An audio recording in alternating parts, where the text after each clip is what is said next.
Hadu artili ki gol kerwit Lionel Messi nakabenta ke Inter Miami.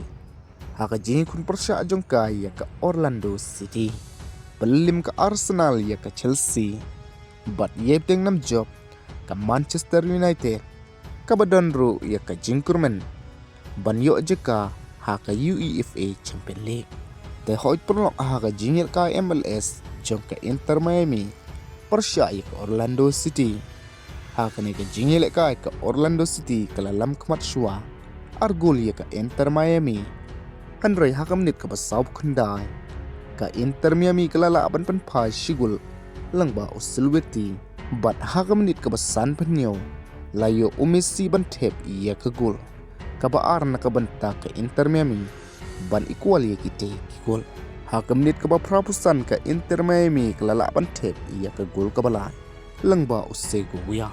bat de haka menit ke bakandai pel Lionel Messi ulala ban thep ia ke gol ke ba arjung u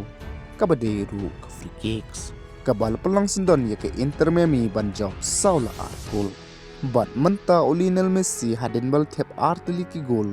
ula poi praspa khandai pupra ke der gol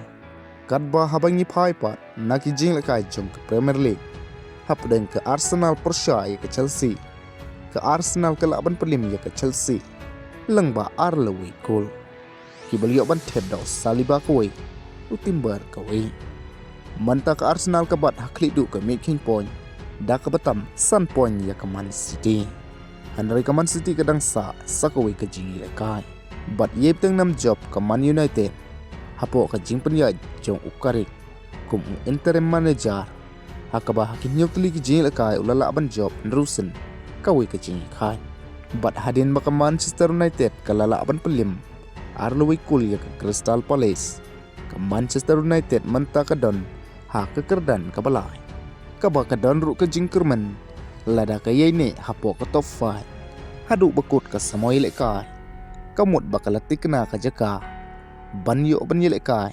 nak ke benta ke UEFA Champions League ha ke samoy ke ban sawan